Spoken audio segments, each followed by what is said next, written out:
Shri Venkateswara gold తాకట్టులో ఉన్న మీ బంగారాన్ని విడిపించి కొనబడును. పాక్కి అండ్ మన రెండు దేశాలకి వారాన్ని నడుస్తుంది కదా. సో ఈ వార్లో ఎవరు గెలవచ్చు అనేసి అనుకుంటున్నారు. అంటే కొందరు ఎట్లా అంటే ఇండైరెక్ట్గా చైనా నుంచి వాళ్ళకి సపోర్ట్ ఇస్తున్నారు. సో చైనా అంటే పెద్ద దేశం మీద వాళ్ళకు ఇలా సపోర్ట్ చేస్తున్నారు, మనకు సపోర్ట్ అనేది కొంచెం తక్కువ ఉంది అని చెప్పేసి కొందరు అంటున్నారు. అంటే దీన్ని ఏ విధంగా చూడొచ్చు అంటారు? అదేం లేదండి, ఖచ్చితంగా మనమే గెలుస్తాం. మనం చేస్తుంది ధర్మయుద్ధం. ఒక రాక్షసుల మీద మనం యుద్ధం చేస్తున్నాం, నరరూప రాక్షసుల మీద యుద్ధం చేస్తున్నాం. ఈ నరరూప మూకలు ఎవరన్నా ఉన్నారంటే ప్రపంచాన్ని పట్టి బీడుస్తున్న పెద్ద సమస్య ఏమన్నా ఉందంటే అది ఉగ్రవాదం. ఏ దేశం కూడా సాహసం చేయలేకపోయింది. ఇవాళ గర్వంగా చెప్పుకోగలుగుతున్నాం, భారతదేశం ఉగ్రవాదం మీద పోరాటం చేస్తుంది. ఉగ్రవాదం మీద మాత్రమే యుద్ధం చేస్తుంది, సామాన్య ప్రజల మీద యుద్ధం చేయట్లా. ఉగ్రవాదం మీద మాత్రమే యుద్ధం చేస్తుంది. ఉగ్రవాదాన్ని తుదిమిట్టించాలని మాత్రమే యుద్ధం చేస్తుంది. ఎవరో నాశనం అయిపోవాలనో, ఎవరో అన్యాయం అయిపోవాలనో, ఎవరో సంపద దోచుకోవాలనో మన యుద్ధం చేయట్లా. మన ఆత్మాభిమానం, మన ఆడబిడ్డల తాలిబొట్టు తెంచేసిన నరరూప రాక్షసుల మీద యుద్ధం చేస్తున్నాం.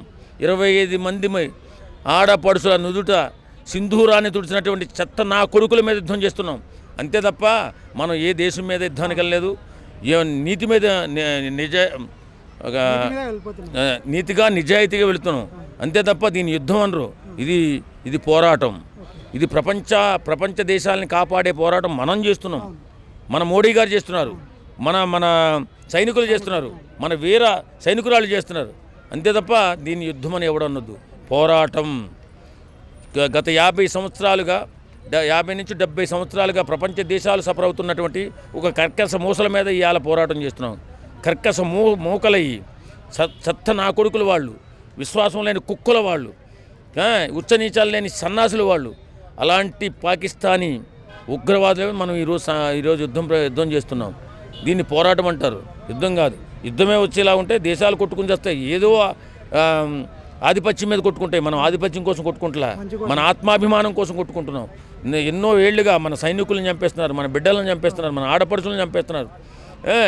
ఈరోజు మతాన్ని అడిగి కూడా చంపేస్తారు. ఎందుకంటే మతాన్ని అడిగి చంపితే మతాల మధ్య చిచ్చు పెట్టేసి భారతదేశం అల్లకల్లోలం అయిపోతున్న ఆలోచనతో చేశారు వాళ్ళు.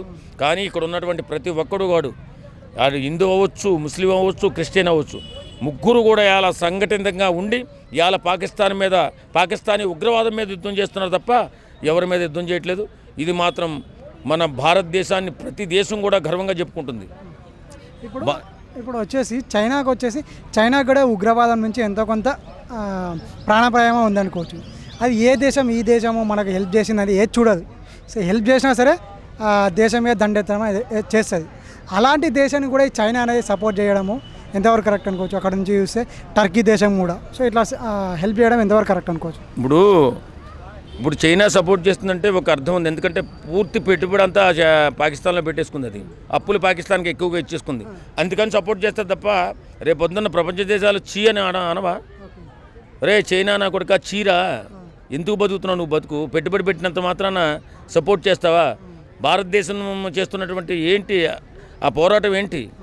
ఉగ్రవాదులను ఏరిపారాయడం, ఉగ్రవాదం లేకుండా ప్రపంచాన్ని శాంతి మార్గంలో నడిపించడం, అది చేస్తుంది భారతదేశం. అంతే తప్ప వాళ్ళ ఆధిపత్యం కోసం ఏం చేయట్లేదే, ఆక్రమించడం కోసం ఏం చేయట్లేదే. ఆక్రమించుకోవడం కోసమో ఆధిపత్యం కోసం చేసేదైతే అది యుద్ధం అంటారు. వాళ్ళు ఆధిపత్యం కోసం చేస్తారు. మనం ఆత్మాభిమానం కోసం చేస్తున్నాం. మన ఆడపడుచులు నుదుతున్నారు, తిలకాన్ని తీసేస్తున్నారు కాబట్టి యుద్ధం చేస్తున్నాం ఈరోజు. కాబట్టి ఈరోజు భారతదేశం చేస్తున్నటువంటి ఈ అద్భుతమైన ఈ కార్యాన్ని ప్రపంచ దేశాలన్నీ కూడా వేణోళ్ళ కూడా పొగుడుతూ భారతదేశానికి జై అని చెప్పి జై కొడుతున్నారు. ఎవడో 2 దేశాలు సపోర్ట్ చేసినంత మాత్రాన అది ఆగిపోదు. ఎందుకంటే మనం చేస్తుంది ధర్మయుద్ధం. సో ఇప్పుడు వచ్చేసి ఇంకోటి, మన అణుబాంబు వేస్తాము అని చెప్పేసి పాకిస్తాన్ వాళ్ళు బెదిరిస్తున్నారు. అంటే అది అంటే నిజంగా అలా ఏ దేశం మీద ఆ దేశం మీద అణుబాంబు వేయడానికి ఆ ఛాన్స్ ఉంటుందా ఆ దేశానికి? అంత ఈజీ ఏమి ఉండదండి అణుబాంబు వేసేయడానికి. అంత ఈజీగా అణుబాంబులు వేసేసుకున్న వాళ్ళు అంటే పాలస్తీనా రష్యా యుద్ధాలు జరుగుతున్నాయి కదా, వీళ్ళు ఇప్పటికి ఎప్పుడూ వేసేసుకునేవాళ్ళు. అంత ఈజీగా అణుబాంబు వేసుకోవడం మన దగ్గర లేవా అణుబాంబులు? వాడే బెదిరిస్తే ఇంత పెద్ద దేశాన్ని ఒక అణుబాంబు వేయించే లోపల 2 అణుబాంబులు అయితే ఆ దేశమే ఉండదు. ఇప్పుడు మనది ఒక మూల ఒక చిన్న చెక్క దెబ్బ అవుతుంది, ఆడు ఒక్కటి వేస్తే మనం 2 వేస్తే పాయ ఆ దేశమే లేదు. ఇంత చిన్న దేశం పెట్టుకుని ఏదో వాళ్ళ నిలగడం అలాగే ఉంటుంది. ఆ పాకిస్తానీ దుర్మార్గులు మాట్లాడే మాటలు అలాగే ఉంటుంది. పాకిస్తానీ ప్రజలను అనకూడదు మనం. ఎందుకు చెప్పనా, అక్కడ ఉన్న ఉగ్రవాదుల్ని పాకిస్తానీ ప్రజలు ఈరోజు కోరుకుంటున్నారు. ఏం కోరుకుంటున్నారు? వద్దు, వీళ్ళ వల్ల అక్కడ ఉన్న వాళ్ళు వాటికి సపోర్ట్ చేయాలి. ఎందుకంటే వాళ్ళు లేకపోతే చున్నీచల్లో కూడా చంపేస్తారు, గొంతులు కోసేస్తారు, రక్తం పారించేస్తారు. కాబట్టి పాకిస్తాన్ ప్రజలు అటుపక్క సపోర్ట్ చేస్తున్నప్పటికీ భారతదేశం అంటే పాకిస్తాన్ ప్రజలకు చాలా ఇష్టం.